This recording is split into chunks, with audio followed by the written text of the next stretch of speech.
All right, welcome everybody to our Elite Conference. We're now going to get started with what's going to be an amazing day. We have 6 incredible speakers lined up for you today, and we're going to get into our first presentation right now. So this presentation is all around leadership. We all know how important leadership is. If you want to build a great business, you're not going to do it alone. You're going to need to do it through a team. And I've shared this a few times before. I remember being in a seminar with Robert Kiyosaki, and he was talking about business. He said the 2 non-negotiables in business, if you want to build a great business, number 1, you have to learn how to sell, and number 2, you have to learn how to lead, because you're never going to build a great business on your own. Leadership is essential. Now, yesterday, we did quite a deep dive into management. Management and leadership are 2 different things. So yesterday was management covered, and today we wanted to do a presentation around leadership.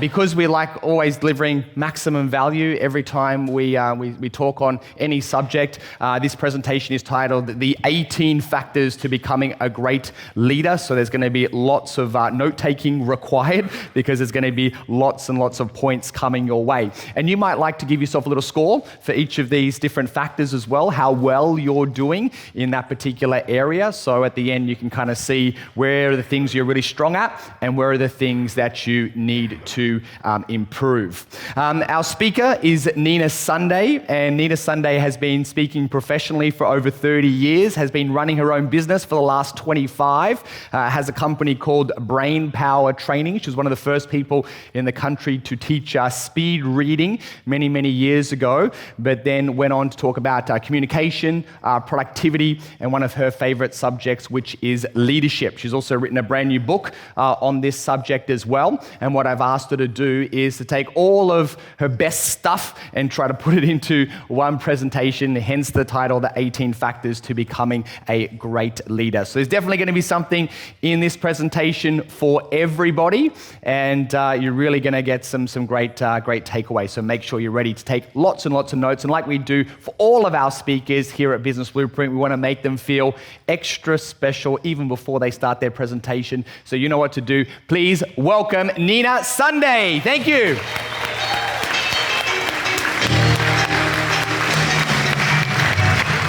Thank you. Thank you. Thank you, Dale. Wonderful. Thank you. Spotlight.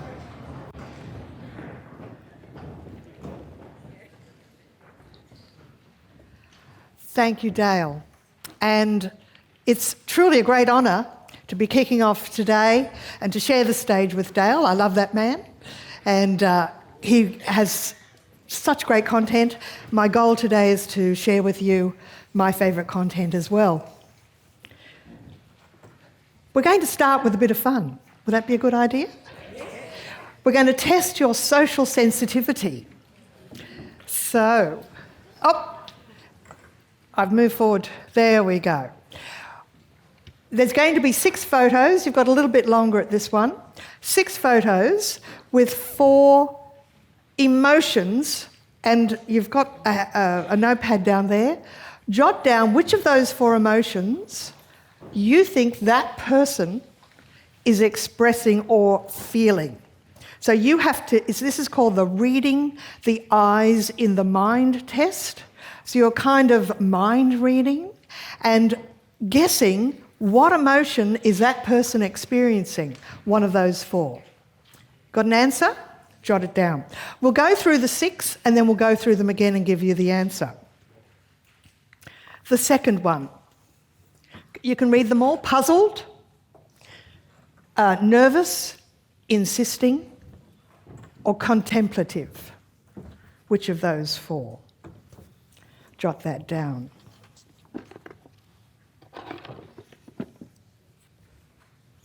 The next one. Is this person irritated, disappointed, depressed, or accusing? Got an answer? Number 4. Is this person decisive, amused, aghast, or bored?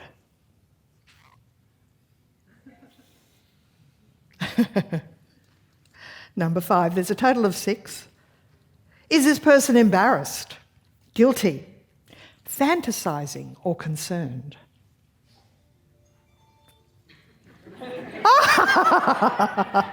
You say fantasizing. It may not be the answer. 6, final one, impatient, aghast, irritated, or reflective. So how did you go? Let's go through those facial expressions again. The first person is suspicious. Who got suspicious? Great. The second person is nervous. Third person is accusing. The fourth person is decisive. Fifth person is concerned. And the sixth person is reflective. Hey, who got 6 out of 6? All right, well, if you got a 6 out of 6, come up and get your prize. I've got some prizes here. I'll explain what this is. It's actually a sigmoid curve. There we go. There's your social sensitivity. I'll be explaining what they are in a minute. This is a sigmoid curve. I'll be explaining this shortly. There's a few more to go round. You can do the full Harvard test at this website. I got 26 out of 30. I was a little disappointed, but they say that's good for social sensitivity. It's fun to do. Why is this important? Why is it important to actually mind read or intuit what people are feeling? Is social sensitivity an important skill when you're leading people? What do you think? Big time. Could a robot succeed at this test? Not now, but yes in the future. Not yet is the right answer. Would you like to have a sigmoid curve? We can delegate.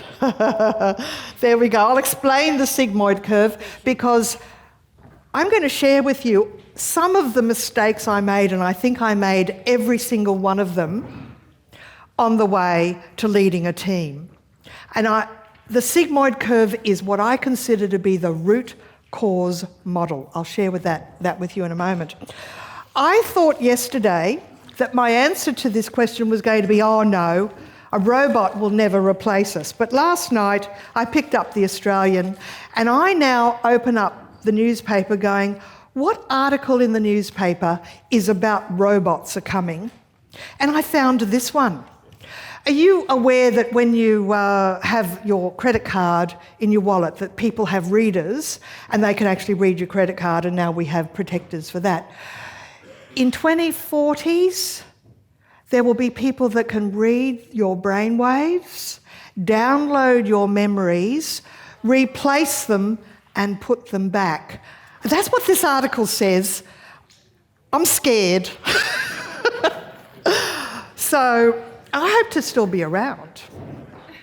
So robots are coming for our jobs, they're coming for our businesses, and you're in the right place though. Because if anybody's going to succeed and ride this tsunami wave of automation, the people in this room, led by Daryl, are very likely to survive.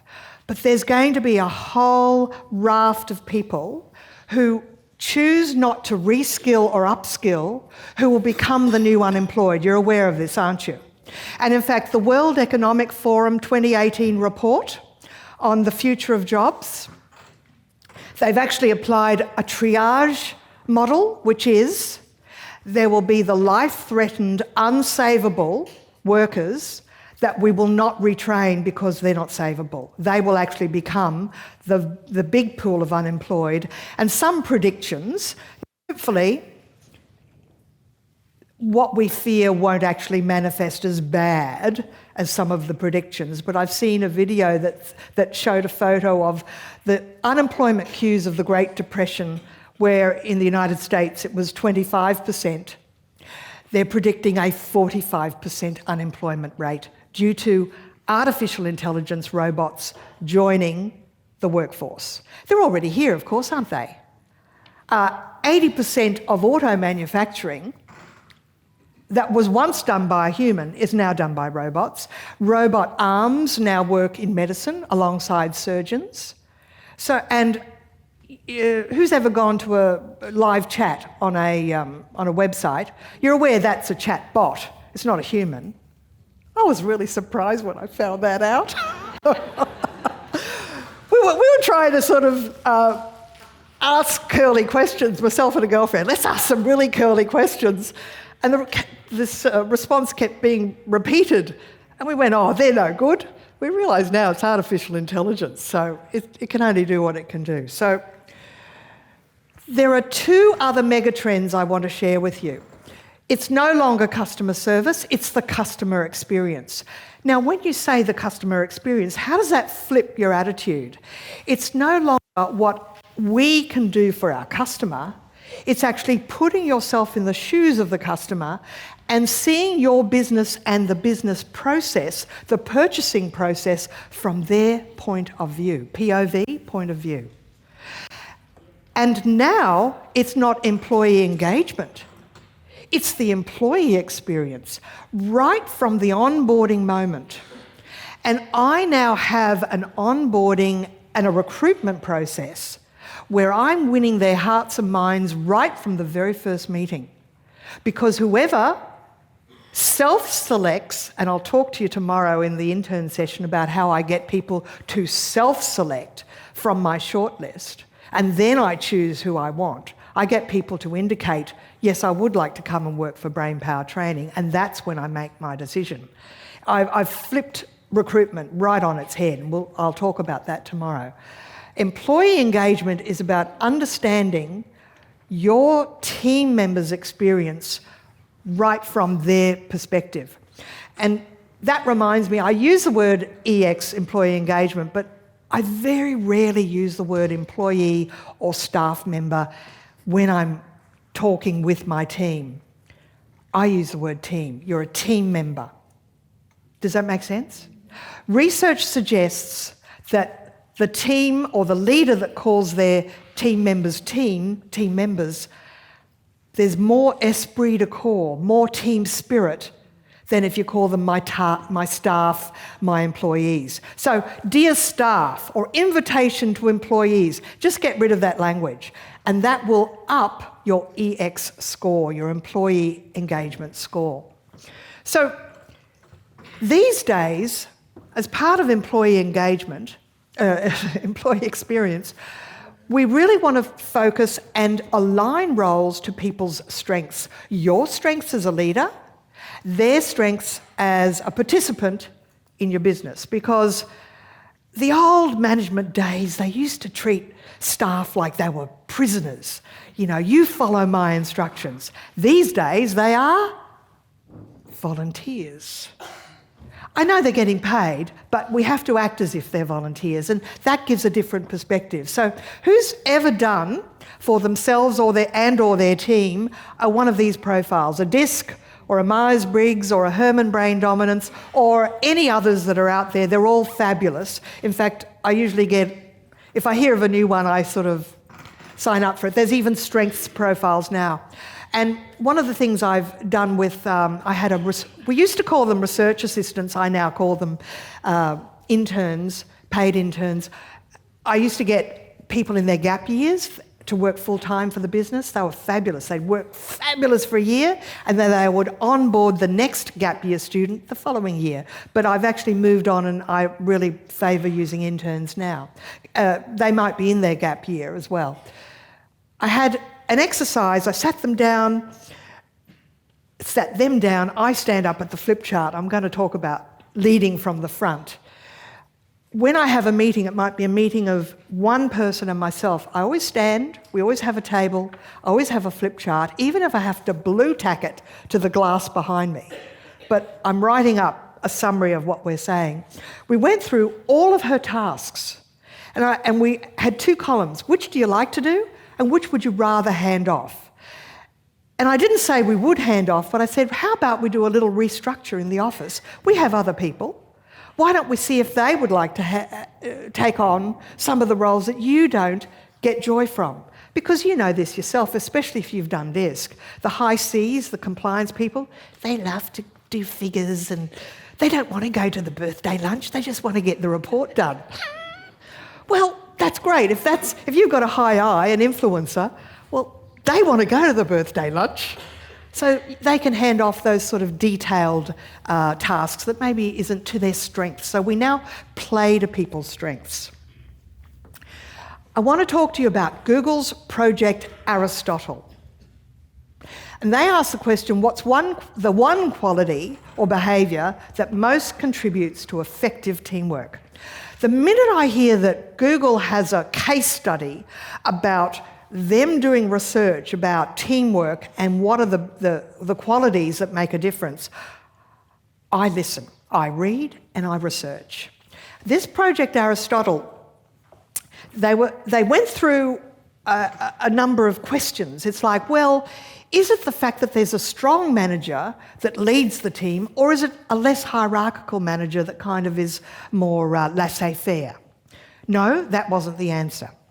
They were looking at the effective teams versus the less effective teams. The next question was it educational background?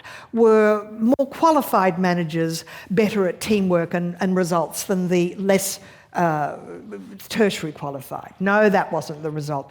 Was it the fact that they socialised after work or outside of the office? Did that create greater effectiveness? No, that wasn't the answer. Was it similar interests? They went through all these questions and explored and came up with a nil result. Then they went deeper and they said, let's look at norms. Now, what is a norm? A norm is an unwritten ground rule about culture that is unspoken and yet exists. If I said that there were norms in your business, would you say, yes, there probably are? It's all based on values and expectations, cultural expectations, and it's kind of a given. It's an assumption. However, it's really good to identify what those assumptions are. Like once upon a time, the assumption was that with team members that no one would ask anybody what they earned. And we get new young graduates coming on board and they don't know that rule. That's an unwritten ground rule of confidentiality, and they don't know that one. So sometimes you have to teach them what the unwritten ground rules are. It comes back to that very early test I did with you. What makes up psychological safety? So they've discovered that psychological safety is the most important attribute for an effective team. And lack of psychological safety makes for a dysfunctional team.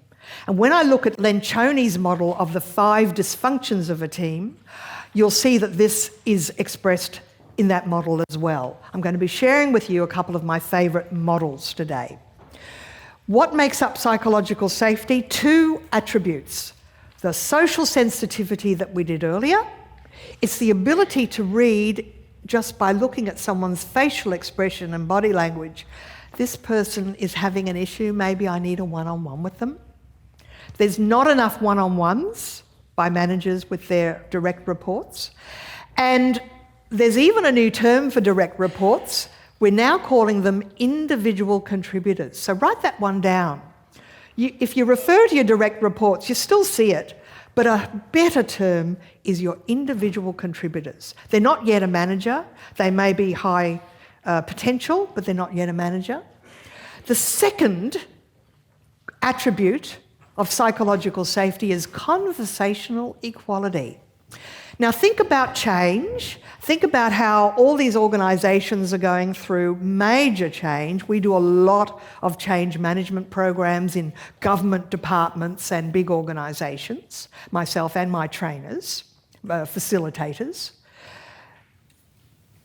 It is often assumed by these big companies that if they're going to do a restructure or bring in a major change initiative, they can have one big town hall meeting and tick, they've covered off on informing the staff of what's coming ahead. What's really important is to actually brief the managers who can then have a number of one-on-ones, because there are people that are not willing to speak up in a big town hall meeting, but they have their own questions, and they're a little bit more shy, a little bit more... Fear of being judged is a big one. They don't want to ask the hard questions in case they're belittled or punished or bullied. There are lots of things that can happen if you are vocal in front of a big group, but one-on-one, they'll open up. Conversational equality is part of that. So remember, the whole thread through all of this is more one-on-ones with your team members, and I'm here to say I've learnt this because I didn't do enough of them when I started hiring staff, hiring team members. Let's look at Lencioni's 5 dysfunctions of a team, and I've got another quick test coming up. So, first one is, starting at the bottom of the pyramid, absence of trust. So when we look at the 5 cohesive behaviours of a team, it's going to be the flip side of this. The second one is fear of conflict. We're actually going to look at a little bit more deeply at what these each mean. Lack of commitment, avoidance of accountability, and inattention to results. Now, I discovered Lencioni's book, The 5 Dysfunctions of a Team, about 10 years ago. I've got a very thumbed through copy, and each time I do a brief with a manager before I go in and work with a team. It might be on business communication, it might be on emotional intelligence, or it might be at any level that they want us to do some team repair. And if they tell me that what they're describing to me sounds dysfunctional, I'll just speed read the book yet again, so I prime my brain, so when I go in, it's like I'm able to call out some of the poor behaviour in a way that they'll hear, that they'll listen.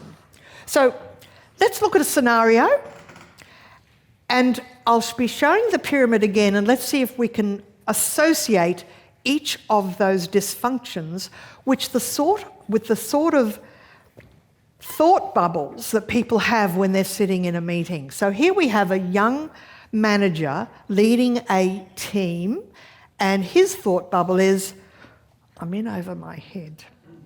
I don't know what I'm doing. I've been put in this position. What that suggests to me is, you might have heard of the imposter syndrome. I suffer it sometimes. Sometimes I downplay what I know because I think, oh, they're going to find out that I don't know everything.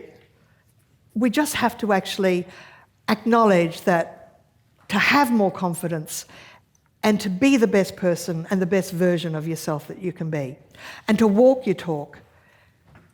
And we're going to talk about self-leadership. But of course, you're all here, so I'm preaching to the converted. So which dysfunction is that? Probably absence of trust, because he feels that he's being judged. And if you were in a team that was trusting, you couldn't say the wrong thing. And what is it? Love is not ever having to say you're sorry. So trust is not having to apologise for your opinions, or being free to apologise if you make a mistake and know that you're not going to be accused or blamed, because we all make mistakes, but we have to learn from them. The next thought bubble, that's a terrible idea, but whatever, I'm not going to say anything. Fear of conflict. Lencioni says we need passionate debate. We need to have fierce conversations. We need to say what we think, because the opposite of that is groupthink. Have you heard of that?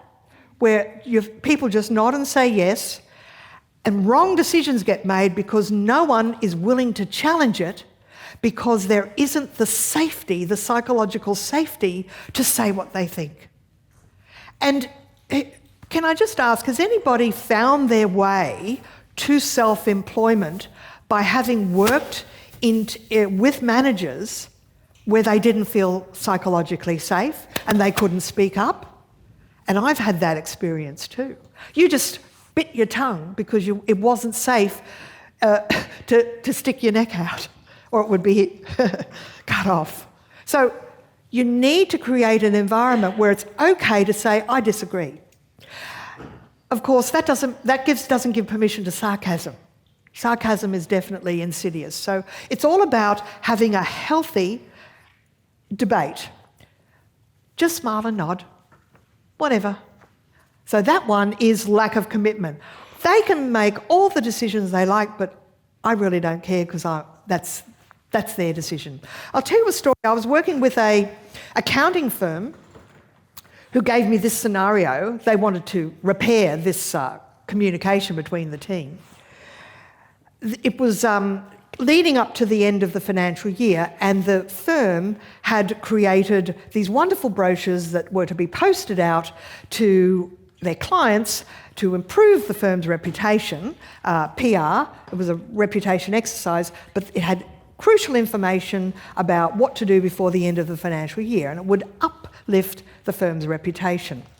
So an email went out, well, you have been instructed to put these brochures inside the envelopes and get them posted by a certain date. Whoever that was sent to, just ignored the email. Another email went out, well, this date is looming.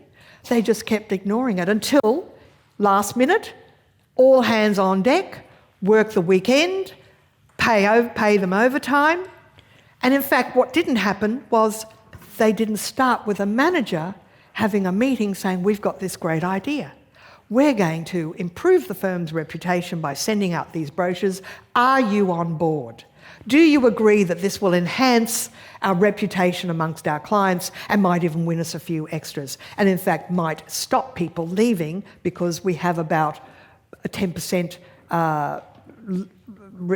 attrition rate at the end of every year. We want to keep those customers. Do you think they needed to win their hearts and minds so people were committed to the big picture goal of that stuffing brochures into envelopes? So they didn't see it as a menial task, they saw it as a necessary PR task. So sometimes snail mail is important, lumpy mail as they call it. So the next one, I'm not calling him out. Sometimes team members just need to be reminded of what they agreed to do. But we need psychological safety in order to be willing to do that in a way that that person doesn't, blow up in anger. We can't have a culture where people get angry just because they're reminded, well, I recall that you agreed at the last meeting that you would have this done by this date. It's just having the freedom to say, we made an agreement and what are you going to do about it? But we don't have to get angry or accusing or suffer into blame. So there are the 5 dysfunctions of a team. I read and reread that book because it helps me avoid the dysfunctions, but I'm going to shortly show you the 5 cohesive behaviours of a team that flip this on its head. So, that sound good? Oh, we got another one. It's their mess, they can fix it. Inattention to results. Yeah. So one of the things about being a team member is that you don't see, I call it not my jobism. Now, in a small business, in a medium business, you can't afford to have team members that say, that's not my job. So as a manager, we have to actually point out that when we have a project, it's all hands on deck. It may not fit your specific job description, but the job description is it's good for the business, it's good for us, we have to do it.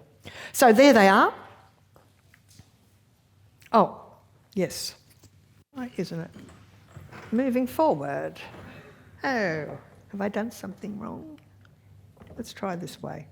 There we go. Who's heard of the word VUCA? It's a VUCA world. Who's heard of it? There's 4 people there. I'll pass down 4 more sigmoid curves. Would someone be so kind as to keep your hands raised and they can get one of these. Here we go. Would you mind doing that? And I'll give you one as well, Philip. Oh, what have I done? What have I done? Oh, thank you, Dan. Oh, I see. It was a bit slow. Yeah, that's right. And I clicked a couple of times. Thanks for saving me. It's all right. It's called a preview. It's good for memory. Oh, no. Did it? I just delayed for a second and then it went bing, bing, bing. Yeah, she's having a shocker. Oh, okay. Well, that's fine. A VUCA world. Let me talk about a VUCA world. This gives it's a bit like when you go for an exam and they say read the paper first. So it's getting your subconscious thinking about what's coming up, so that's good.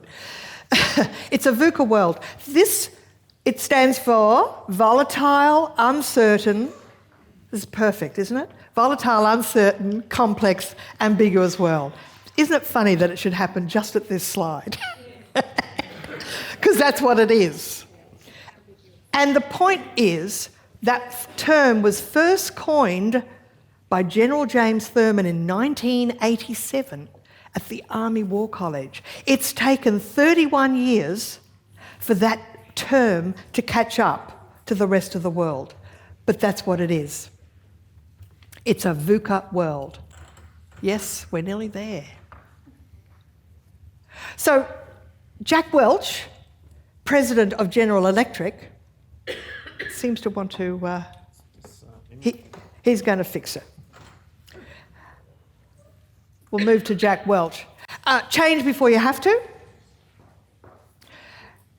And that's the point of the sigmoid curve. So we can talk about the sigmoid curve without the slide, because I'm just going to hold one of these up. The sigmoid curve, if you think about it, is an S curve. And I'll tell you a story that got me to discover the sigmoid curve is the root cause to employee experience. I had seen this pattern many times. When I had full-time staff, often in sales, when they first came on board, if you look at the curve on the slide when it comes up, there's a downward dip, which is the first part of the S, where they're learning to do the job. And you're involved and they automatically respect you because you're the owner of the business, the boss, the manager. And then there's a growth spurt as they learn to do the job and you're actively involved with them, so the curve goes up. But then they feel competent and there's a plateau. And the mistake is that's when, especially if you're a busy business owner, you leave them alone to just do the job. And unfortunately, in all human systems, when left alone to just do the job, the curve goes south. And it appeared to me that it might be 1 year, second year, third year, or it might even be 1 month, second month, third month. The duration of the cycle was different for each person. But often it was 1, 2, and 3 years. And in the third year, their attitude and their results would just plummet to the point where sometimes I had to move them along. And sometimes that was a very sad moment for me because sometimes they'd actually had 3 years of me working with them, 3 years of doing great work, and maybe a year or so downward cycle. So, great, thank you, Dan. Let's remember a time when you didn't make a change but wish you had. So you've got a handout there. If you've got the 18 factors of becoming a leader, switch it over. There's the image of the sigmoid curve. How's it going? I don't know. A little funky. That's all right. I'll tell you what. I can do it without the slides, and I've actually got a printout of all my slides, which will keep me on track anyway. So how's that? Sound good? You don't need the slides. But it'd be great if we could have them. All right, so can you jot down, remember a time when you didn't make a change but wish you had? Who can think of something? I'm not going to ask you what it is, but who can think of something? Yeah. My story about that is I recently did a hometown return. I went to school and university at Brisbane. I moved to Sydney in my early 20s. I stayed there for many years. And then January of last year, I moved back. Office and home. It was a big move. But I'd been thinking about it for 8 years. I told my uncle, who lives in Brisbane, in 2014, I'm moving back to Brisbane. I didn't actually do it till 2016, make the decision, and December, January is a great time to move. I moved in that January 17. Since then, the little message I say to myself every day, I'm in bliss every day. I just love being back in Brisbane, my hometown. I don't mind the heat, and I can still operate my national business from a head office in Brisbane. But I had held myself back from what my heart really desired because it was just too hard to make the move. And I figure that because I didn't make the move sooner rather than later, it's like I was Alice down the rabbit hole.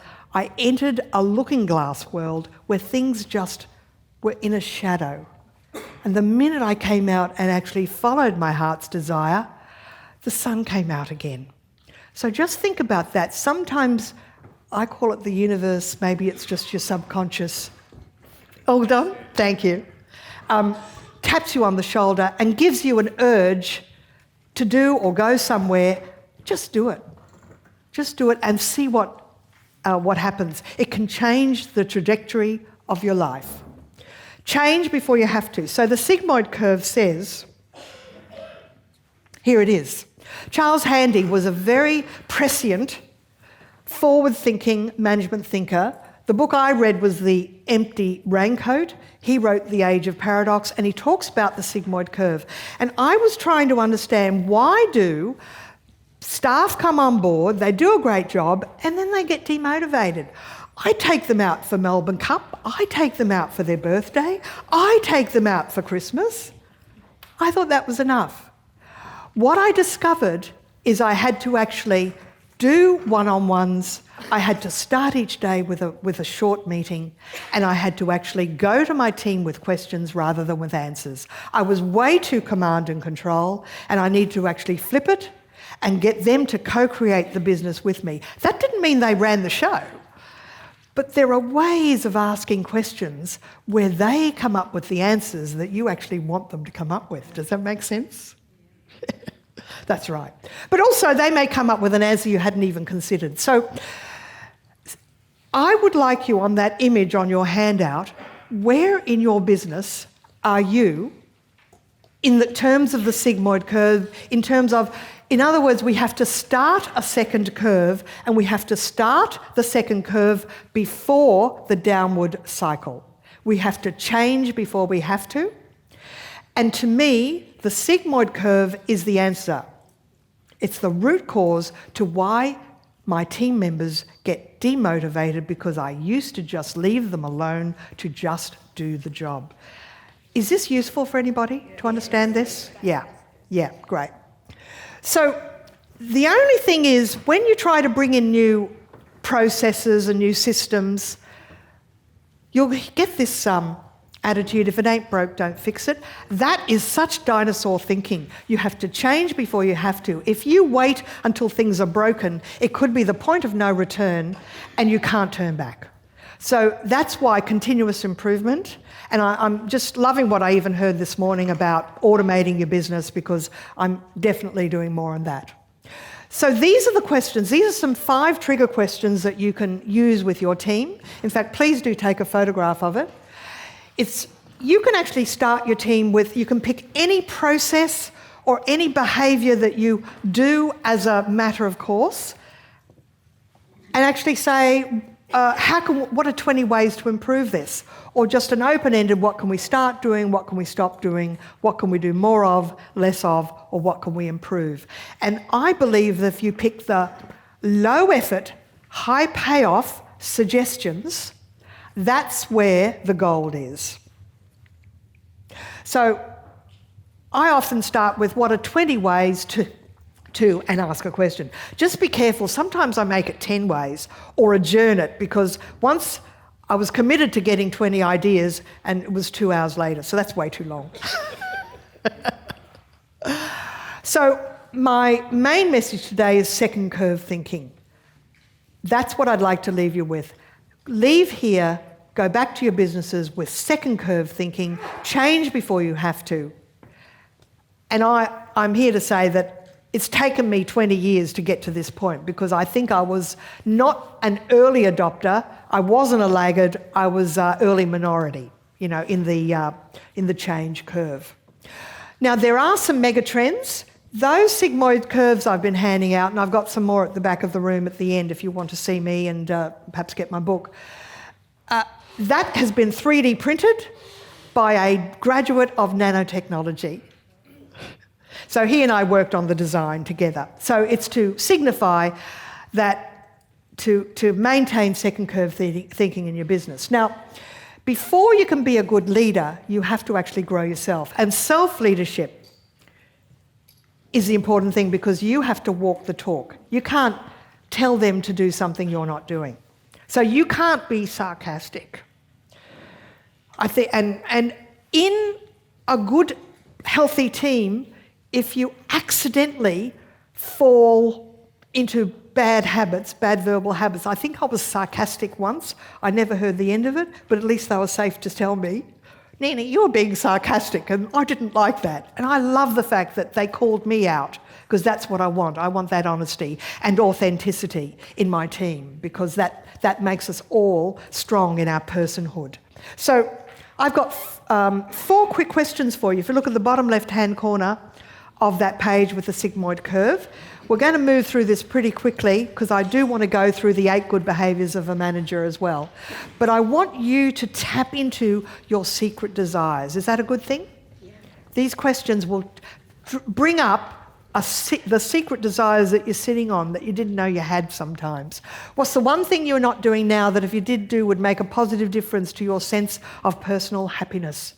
Just 5 seconds to just ask yourself, what would it be?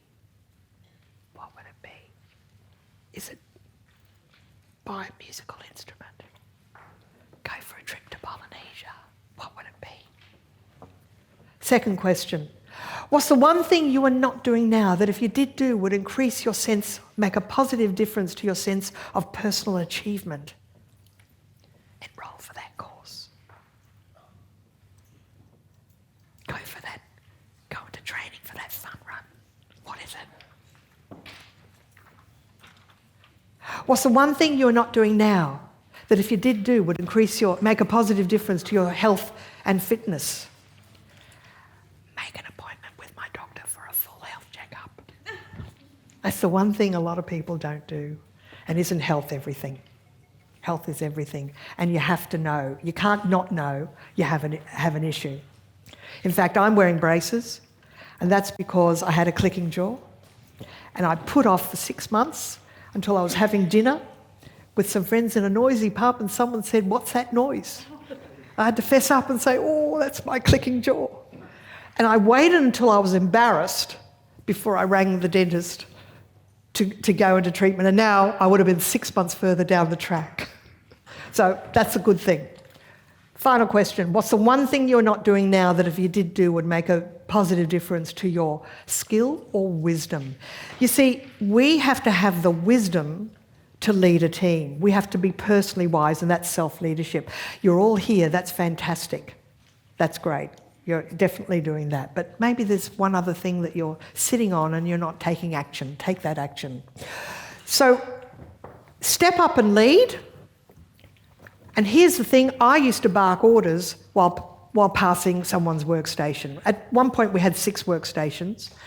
I now actually have VAs in Bangladesh. I have my business manager, because I moved to Brisbane, now works from her home office 1 day a week. She's been with me for 17 years.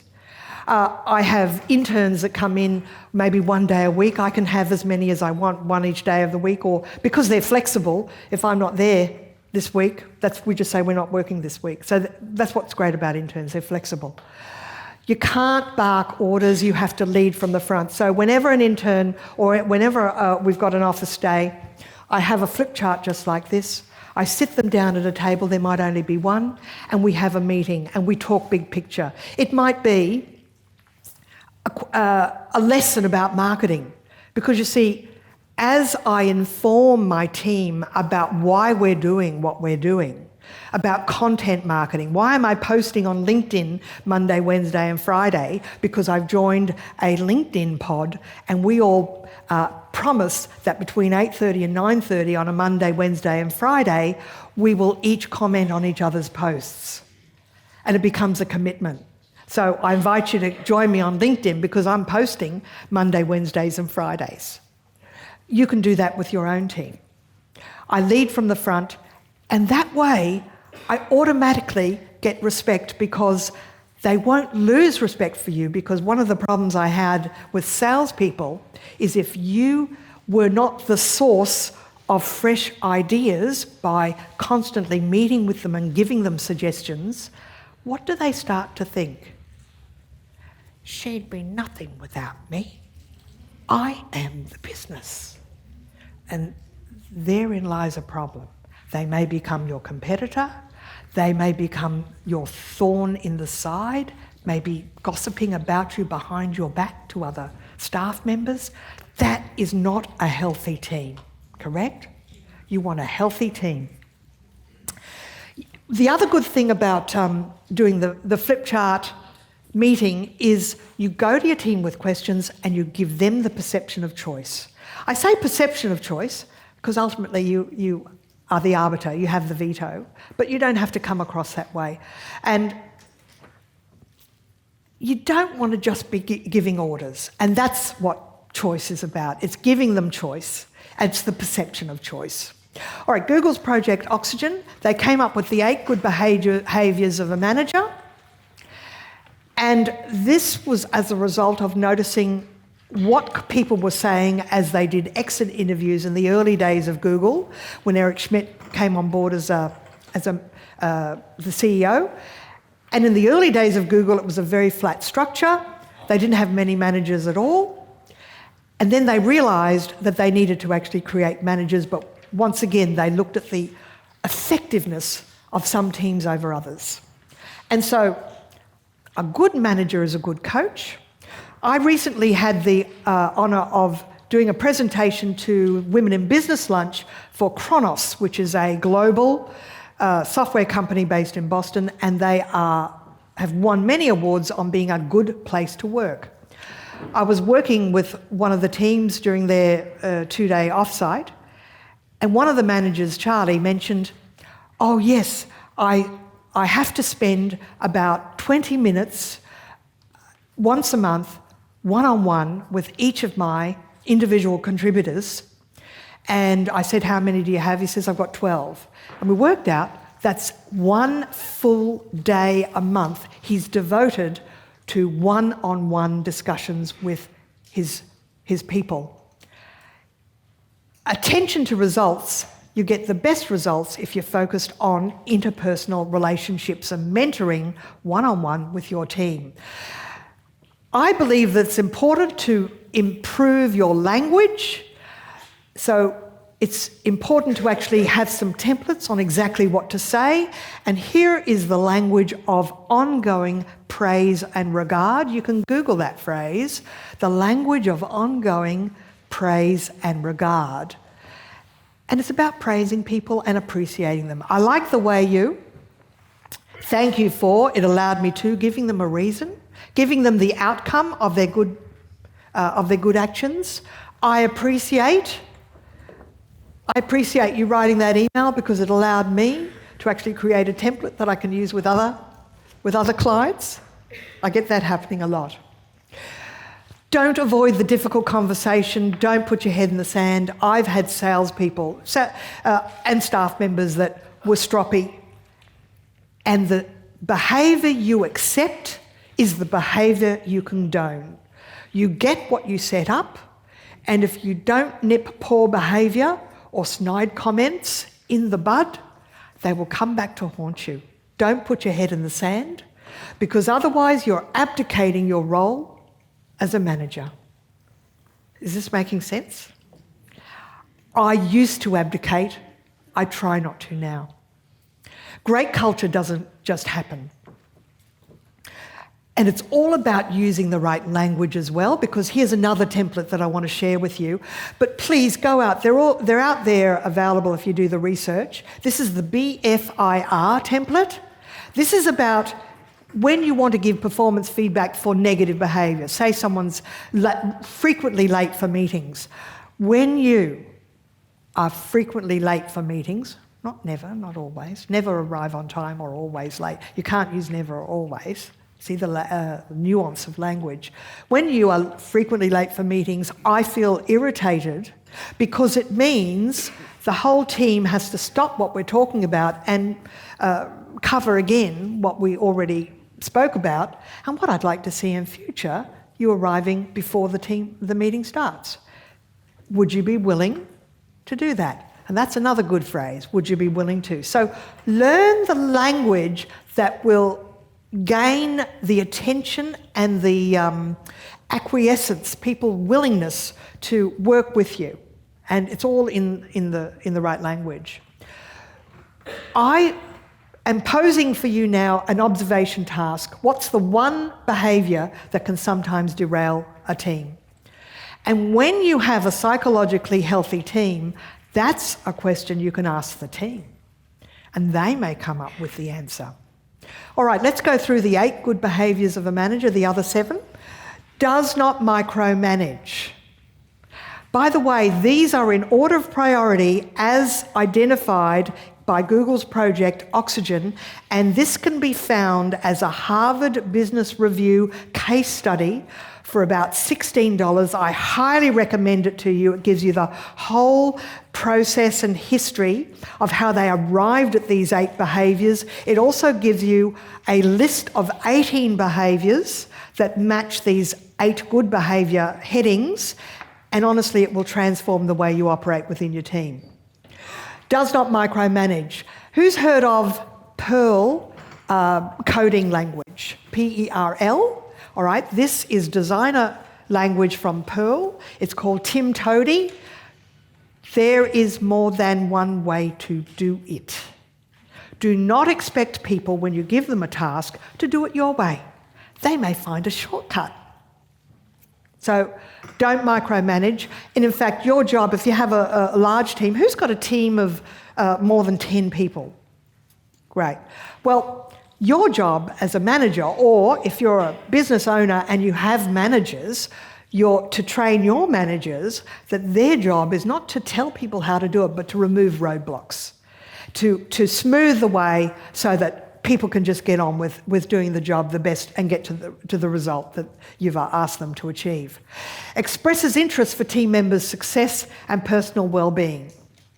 That means if your team members are going through any experience in their life, they might have a child at school going through final exams or university and they're stressed out, but it's stressing out the family, you need to know that. It doesn't mean you have to do anything, you just need to know that.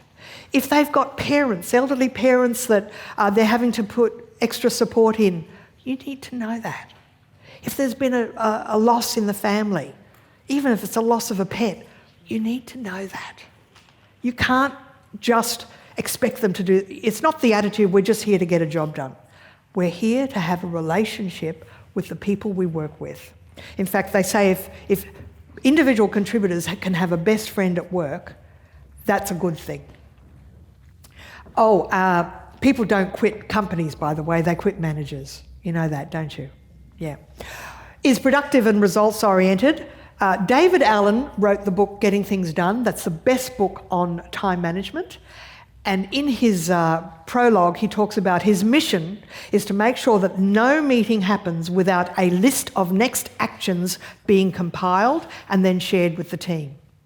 So that's only behaviour number 4. Those other 3 behaviours, which is all about collaboration and communication, come earlier. Then is a good communicator and shares information. We did a poll with the people that we have 5,000 subscribers to our e-newsletter, and we did a poll we gave 10 toxic behaviours. Vote in our poll, which are the worst behaviours. Now, bullying was sort of up there, of course, and we didn't really define what that was. But the other 2 were withholding of information, not sharing information. And what happens is if you don't share information, then rumours fly. So it's about sharing information and not being open to ideas from team members. You need to be open to ideas because they are actually the source of business intelligence.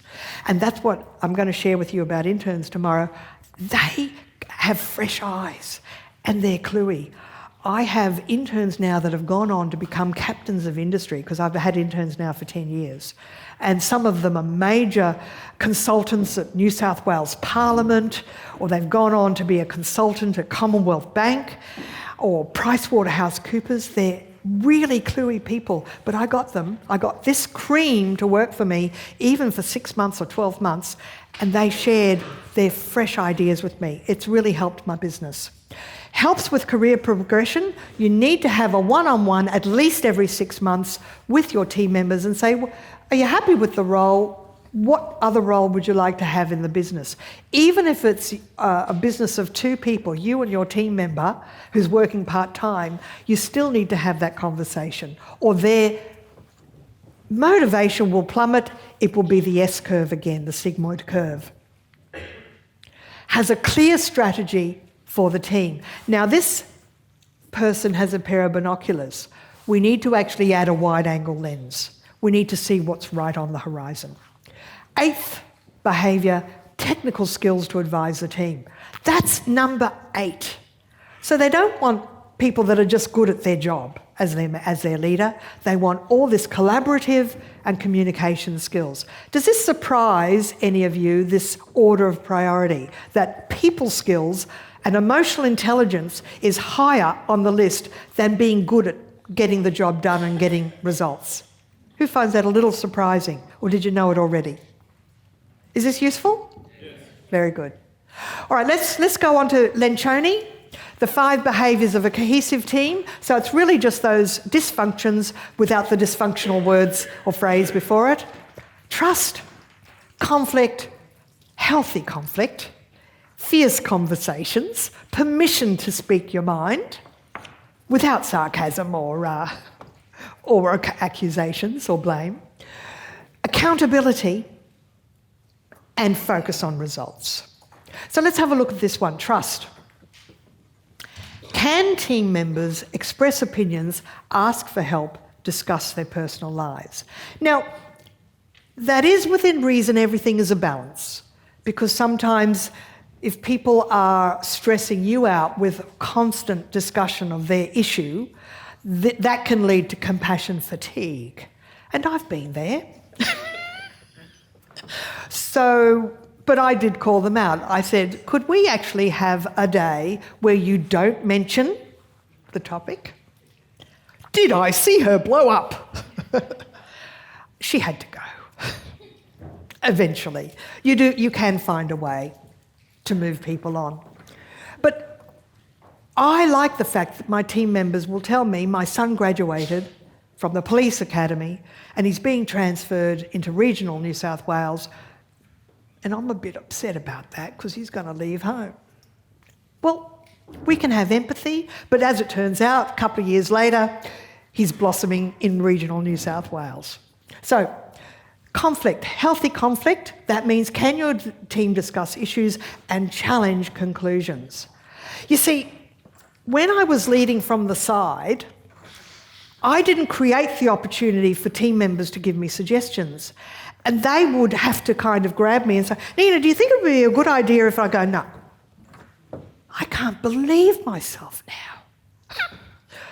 And what I used to, after doing that, I go, I was a bit quick with that person. Maybe I'll talk about it again at the team, but I'll still say no.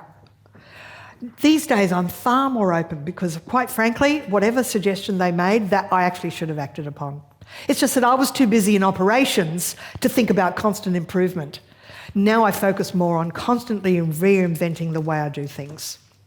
And moving city has really been a symbol of that and also assisted with that as well because I'm happier. I'm not commuting as much either. All right, a team that fails to commit is a team that isn't focused on results and where not my jobism is permeating in a way that will actually undermine your results. Accountability. Are they accountable for their actions? And results. Do they work to priority to get things done? In fact, try and get smart with compiling actions and working to list and getting the most important things done in the order of priority, because a lot of people do things in order of as they come in, and just doing emails one at a time isn't going to move things along. It's the 80-20 rule. If you focus on the top 20% of things that have to get done, 80% of everything gets done. And there's another author that I'll draw your attention to, Eli Goldratt.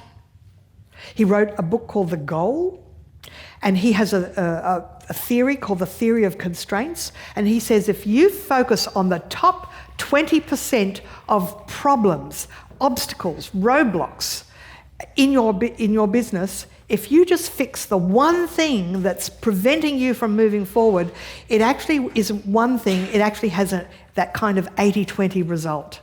So, getting things done. So I'm going to close off, and if there's time, we might have time for some questions. But workplace culture hides in plain sight.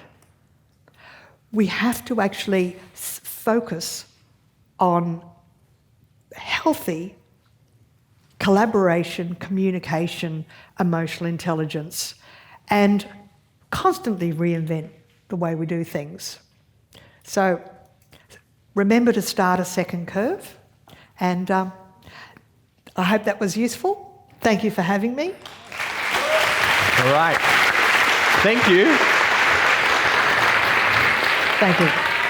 Thank you, Nina. Pleasure. So we're going to take a couple of quick questions in terms of anything that was discussed in this presentation. Then Nina's going to hang around during the break to answer any questions. And if you want to find out more about what she does, you can. But any quick questions based on anything that was discussed in this presentation. There were dozens of great points and ideas and some good examples of language that you can use as well. So we'll get a microphone over here, please. Thank you. And okay, and also another one over here too. So nice and quick. Where's the microphones? Thank you. Yep, over here. It's coming right now. Keep your hand up. Thank you. And another one just over here. Thanks. Go for it. Yes. Yeah, thanks. In relation to the one-on-one conversations in an open office environment, do you recommend taking that person aside, or is it about communicating amongst the workforce? There's a team meeting and there's a one-on-one, and the one-on-one is private. And just go for coffee somewhere. Yeah. Okay, and over here, thank you. Is there a recipe with the bell curve and then starting the second bell curve? Yes. That helps you continue on that second curve that becomes the third curve? Well identified, because we constantly have to start a second curve. There is no recipe. We're all inventing the future as we go. Yeah. And there'll be different curves for different aspects of your business too. Yeah, there's curves with everything. You sometimes have to know when to let go of things as well. All right, and any other quick questions before we wrap up? All right, just quickly, Nina, tell us a bit about this book here. I believe Yes. you have some copies. Is this all about leadership, or what's in it? Well, it's more than that. There's a chapter in there on psychological safety. So some of the things I spoke about today are in there. There's actually 12 topics, because as a business owner, I've had to become an expert at customer service, at time management, at leading people. There's even a little chapter on speed reading and memory, because the first 10 years of my business, I was a speed reading expert. So, and also sales as well, I can see absolutely, here. sales. And marketing, yeah. In fact, I've been doing a blog for nearly 20 years now, so the more recent blog articles I kind of captured and put in there. So a lot of people say, I just have a question I can open up and there's an answer, and it's succinct and it's got high readability for people that don't like to read.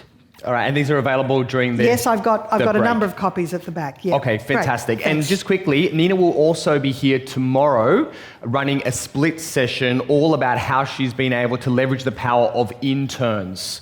Okay, so what I'm going to do tomorrow morning is we're going to be popping up ask.businessblueprint.com, which is where you can actually type in any questions that you have around interns, and we'll be doing a live Q&A with Nina and also Carolyn Birchall that have both been able to leverage the power of free and paid interns to great success. So right now, just to wrap things up, let's give Nina one more big round of applause. Thank you. Thank you. Appreciate it. Thank you very much.